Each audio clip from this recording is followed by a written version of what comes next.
Salut à tous et bienvenue dans cette nouvelle vidéo, j'espère que vous allez bien. On se retrouve aujourd'hui pour parler du Realme 6 Pro, un smartphone milieu de gamme commercialisé entre 329 et 349 euros en fonction du site sur lequel vous allez l'acheter. C'est un produit qui a une fiche technique plutôt intéressante, une très belle polyvalence en photographie grâce à 6 capteurs photo, un écran plutôt intéressant avec un taux de rafraîchissement relativement élevé, une batterie plutôt endurante et une vitesse de chargement vraiment super intéressante. Ce Realme 6 Pro est vraiment prometteur, tout du moins sur le papier. Sur la face avant du coffret, comme toujours, on retrouve ce coloris jaune et gris, on retrouve bien sûr l'appellation du smartphone, donc c'est le Realme 6 Pro. On retrouve également le logo de la marque juste en dessous. Vous n'êtes pas sans savoir que Realme fait partie du groupe BBK Electronics, donc avec OnePlus, Vivo et Oppo, c'est vraiment un groupe qui est vraiment très solide. Au dos du coffret, on retrouve pas mal d'informations, on découvre directement que c'est un smartphone qui est bien sûr dual SIM, 8Go de RAM, 128Go d'espace de stockage d'origine avec la possibilité de mettre une carte micro SD, et on retrouve également sur le haut du coffret pas mal d'informations et de mise en avant de caractéristiques techniques de ce smartphone que je vous propose de découvrir ensemble.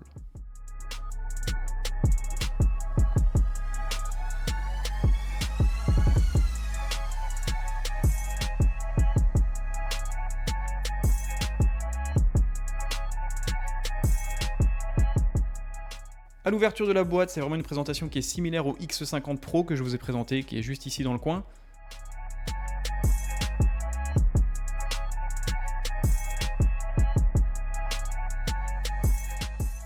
A l'intérieur de ce coffret, on retrouve finalement les accessoires qui sont relativement communs de la part de Realme, donc vous retrouvez déjà cet énorme bloc chargeur. Vous n'êtes pas sans savoir que Oppo, Vivo, OnePlus et Realme sont vraiment les champions de la charge rapide et c'est assez bluffant ce qu'ils peuvent proposer aujourd'hui. Et ce Realme 6 Pro n'échappe pas à cette règle-là, donc ce smartphone est équipé d'une batterie de 4300 mAh, ce qui est déjà plutôt correct, et en plus il est fourni avec un énorme bloc chargeur d'une puissance de 30 watts, ce qui permet de recharger le smartphone de 0 à 100% en 45-50 minutes maximum. Et c'est une performance qui est relativement honorable pour un produit vendu à moins de 400 euros, même si bien sûr aujourd'hui on retrouve des blocs chargeurs allant jusqu'à 60-65 watts sur le marché.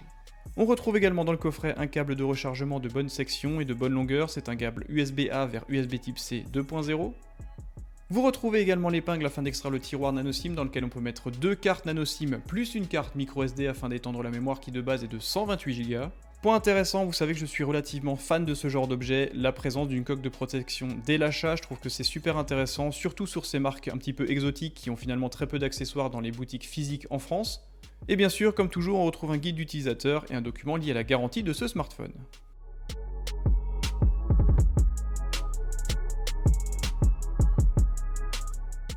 Voilà pour les accessoires fournis avec ce smartphone, donc il ne manque rien, tout est plutôt qualitatif. Bien sûr, il n'y a pas d'écouteurs fournis avec ce smartphone parce que c'est un smartphone de prêt, donc destiné à la presse et aux youtubeurs. Si vous achetez votre smartphone en boutique, vous aurez bien sûr des écouteurs fournis d'origine. C'est en effet une obligation, notamment en France.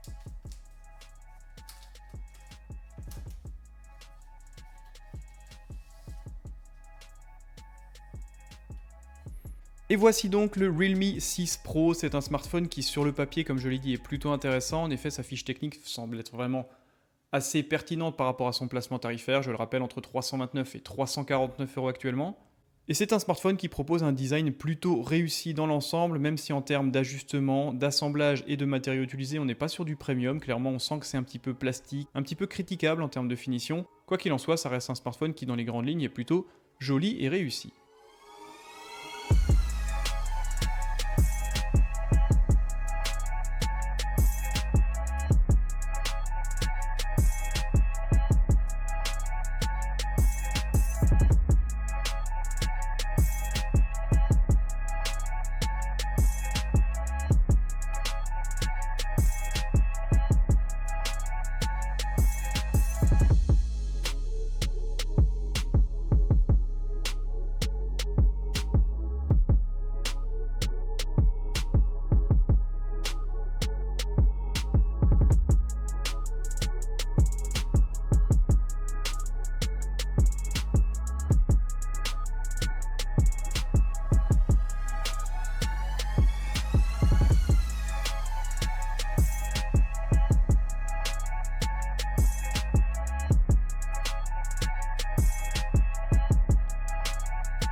Au dos du smartphone, on retrouve donc cette super belle coque. Alors elle est vraiment jolie, pourquoi? Parce qu'il y a un effet comme ça sur la lumière qui est relativement sympa. C'est encore plus joli je trouve sur la version orange. Ce smartphone est bien sûr disponible en 3 couleurs différentes. Il y a cette version Lightning Blue, il y a une version Lightning Red et il y a une autre version Lightning Orange un petit peu moins connue et un petit peu moins distribuée, notamment en France.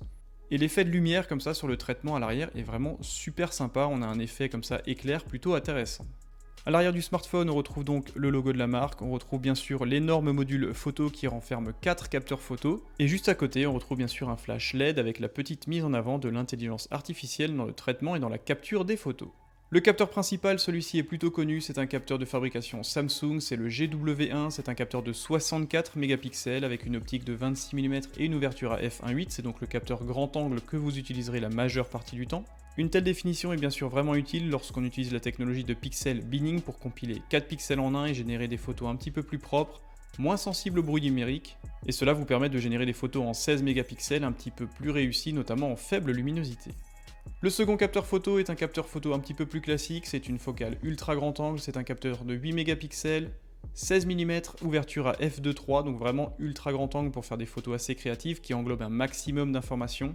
Attention néanmoins, il y a vraiment un impact au niveau du piqué, de la colorimétrie et également des droites de votre photo, ça déforme énormément les perspectives, mais ça permet quoi qu'il en soit de faire des photos plutôt sympas.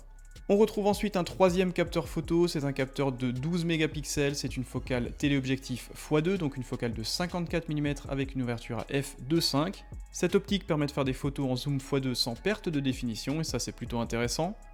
Autre point sur ce smartphone, vous avez également un zoom hybride 20 fois et vous avez bien sûr la technologie de mode nuit Nightscape 3.0 pour faire des photos relativement réussies en faible luminosité. Comme je le dis, par contre, c'est un point qui est relativement critiquable sur ce smartphone. En effet, les photos de nuit ne sont pas vraiment au rendez-vous. Et enfin, pour finir avec les capteurs photo placés au dos de ce smartphone, on retrouve un quatrième capteur de 2 mégapixels, focale de 22 mm, ouverture à f2.4 et c'est un capteur macro. Celui-ci propose des photos plutôt intéressantes avec une mise au point fixe à 4 cm de l'appareil. Alors même s'il faut bien sûr jouer avec l'appareil photo pour être vraiment le plus près et avoir une zone de mise au point vraiment propre, ça permet quand même de faire des photos plutôt créatives et assez intéressantes à partager notamment sur les réseaux. Au niveau de la vidéo, bien sûr, on n'est pas sur un smartphone ultra haut de gamme, donc à l'arrière, avec les capteurs disponibles, vous pourrez filmer en 4K à 30 images secondes uniquement, il n'y a pas de 4K à 60 images secondes sur ce smartphone. Vous pouvez filmer en 1080p à 30 et 60 images secondes, et je vous conseille vraiment de ne pas dépasser le 1080p pour avoir une très bonne stabilisation. En effet, le rendu 4K est plutôt critiquable là encore sur ce produit, mais ça n'est pas franchement déconnant sur un smartphone vendu moins de 350 €. Sur la tranche du smartphone, on retrouve simplement le bouton de démarrage qui renferme un lecteur d'empreintes plutôt efficace, plutôt performant.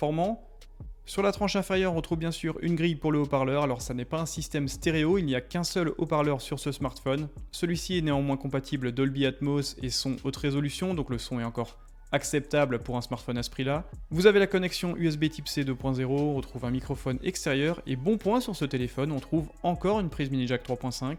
Sur la tranche opposée du smartphone, on retrouve simplement un bouton de contrôle volume plus et moins, et on retrouve également le tiroir dans lequel on peut mettre 2 cartes nano SIM plus une carte micro SD pour étendre la mémoire qui de base est de 128 Go. Et enfin, sur la tranche supérieure, il n'y a pas de port infrarouge, pas de tiroir, il y a simplement un microphone extérieur.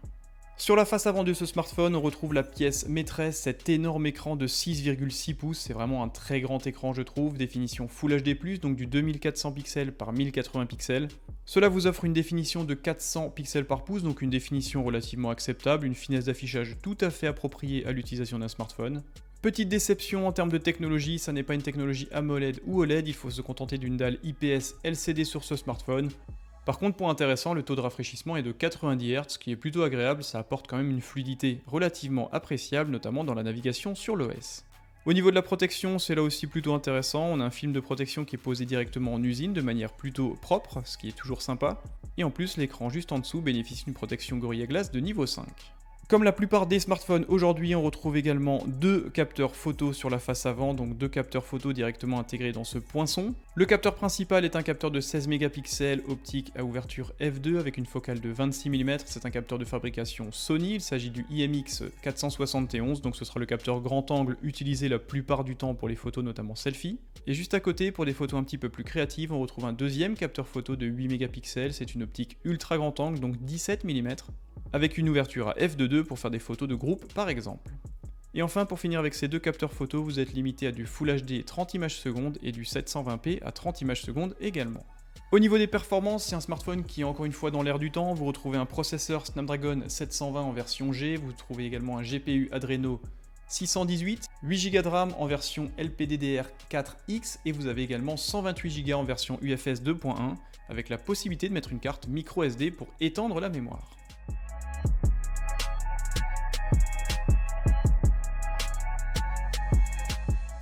Je viens de paramétrer ce Realme 6 Pro, alors bien sûr celui-ci tourne sur la surcouche maison Realme UI et bien sûr sur une base Android en 10.0, donc le paramétrage se fait comme n'importe quel smartphone vendu sur Android aujourd'hui. Premier constat, lors du démarrage, on se rend compte que les bordures de ce smartphone sont relativement présentes, notamment le menton, celui-ci est plutôt énorme, on n'a vraiment plus trop l'habitude d'avoir ce genre de design. Les bordures supérieures et latérales restent encore acceptables, ça reste finalement dans la droite lignée des smartphones commercialisés à ce prix en 2020. Mais il est vrai que le menton est vraiment proéminent, ça me gêne un petit peu en termes de design. Autre point qui me dérange un petit peu, je m'en suis rendu compte lors de l'utilisation et du paramétrage de ce smartphone, c'est que le capteur photo qui dépasse pourtant légèrement à l'arrière rend le smartphone vraiment bancal en utilisation sur une table, ça peut être un petit peu gênant. Fort heureusement, la coque fournie avec vient gommer le gap qu'il y a entre le sommet du capteur photo et le sommet de la coque pour le rendre finalement un petit peu plus stable et ça c'est vraiment sympa. Parce qu'en l'état actuel des choses, c'est vraiment dérangeant si vous pianotez en laissant votre smartphone posé sur un plan de travail.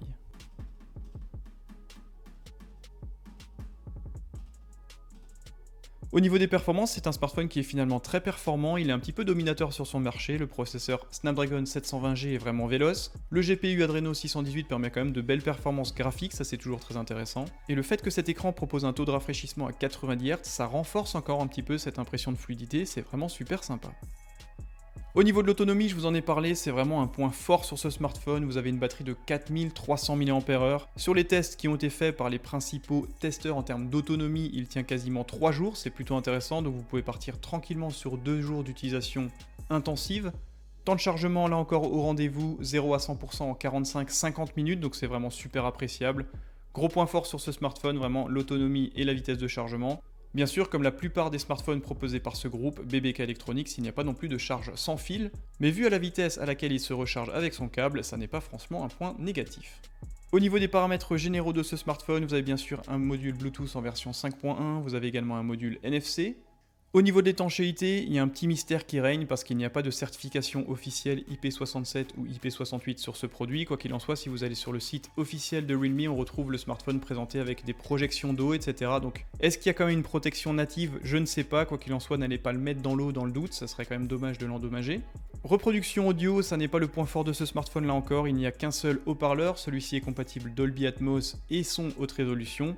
Le son n'est pas catastrophique en soi, quoi qu'il en soit, ça n'est pas le meilleur smartphone dans ce domaine.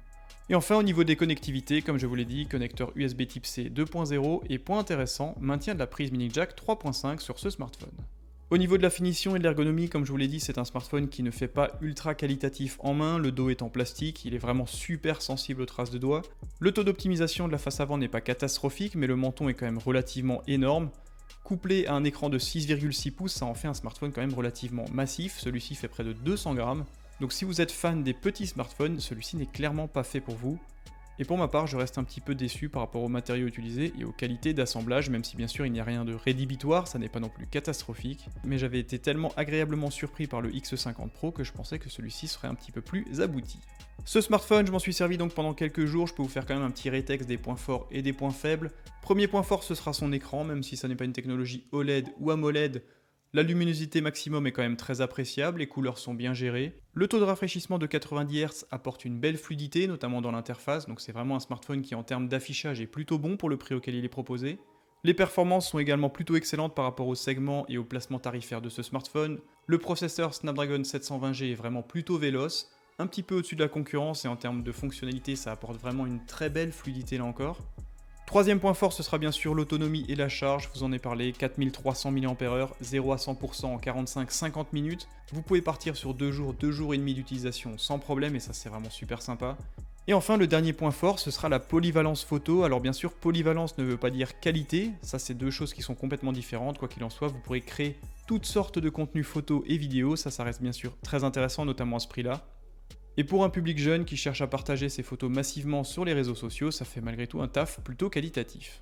Au niveau des points faibles, il y en a hélas, donc je reviens sur la partie photo et je reviens sur la partie vidéo parce que même si celui-ci propose une polyvalence vraiment intéressante grâce à 6 capteurs photo, les résultats ne sont pas forcément au rendez-vous, ça manque un petit peu de piqué, ça manque de précision, la colorimétrie laisse parfois à désirer, la balance des blancs également. Le mode ultra haute définition à 64 mégapixels n'apporte pas énormément de détails ou de finesse à l'image. Le mode nuit est lui aussi relativement critiquable. Le mode portrait propose quelques ratés, on sent quand même qu'il y a un petit peu quelques problèmes de calcul entre le fond de la photo et le sujet pris en photo. Il y a vraiment quelques manques de précision, mais ça qui est commun à pas mal de smartphones. Même l'iPhone 11 Pro est critiquable sur ce point, donc ça n'est pas non plus rédhibitoire. Le point qui me déçoit le plus sur ce produit, ça restera le mode nuit qui est relativement critiquable. Il y a vraiment beaucoup de bruit numérique, il y a vraiment des couleurs qui sont complètement à l'ouest par rapport à ce que la photo devrait être. Mais dans les grandes lignes, à moins de 350 €, ça reste un smartphone qui est quand même plutôt intéressant entre guillemets de par sa polyvalence en photo. Au niveau de la vidéo, la 4K à 30 images secondes est la meilleure définition proposée sur ce smartphone. Je vous déconseille franchement de vous en servir. Préférez le 1080p à 30 ou 60 images secondes, la qualité est meilleure, la fluidité également, et en plus la technologie de stabilisation sera plus à son aise en définition Full HD. Troisième point faible, ce sera la finition de ce smartphone, notamment les matériaux utilisés. Alors même si ça n'est pas catastrophique, ça reste un smartphone qui est malgré tout plutôt joli, bien dessiné. Je commence à avoir un petit peu du mal à avoir des coques en plastique à l'arrière, ça fait vraiment 2016-2017, je suis pas très fan de ce genre de matériaux. L'assemblage est relativement bon, mais c'est vraiment au niveau de l'ergonomie, de l'optimisation de la face avant que ça pose problème, parce que sur une dalle de 6,6 pouces, ça en fait un smartphone vraiment massif et on aurait quand même pu gagner quelques millimètres en rognant les bordures. Je vous remercie d'avoir regardé cette vidéo, n'hésitez pas bien sûr à me rejoindre sur Twitter et sur Instagram. Pourquoi ? Parce que je vais y poster les photos et vidéos faites avec ce smartphone, c'est ce que je fais avec tous les produits que j'essaye sur ma chaîne, vous le savez. Donc venez sur Twitter, venez sur Instagram, vous avez également la liberté de vous abonner à ma chaîne YouTube si mon contenu vous a plu. C'est que grâce à vous que je peux continuer à faire ce genre de vidéos et je vous en remercie vraiment du fond du cœur. On est bientôt 21 000 sur la chaîne, ça fait vraiment plaisir. N'hésitez pas à me dire dans les commentaires ce que vous pensez de ce smartphone, ce que vous pensez également du X50 Pro que j'ai présenté tout récemment. Il y aura très prochainement toute la famille Oppo Find X2 qui va arriver, donc le Pro, le Neo et le Lite, donc bien sûr restez attentifs. Et bien sûr, posez-moi toutes les questions que vous voulez dans les commentaires, j'essaierai d'y répondre. Notamment si vous voulez que je fasse une vidéo compte rendu sur ce smartphone, ce sera avec grand plaisir. Prenez soin de vous et à très bientôt.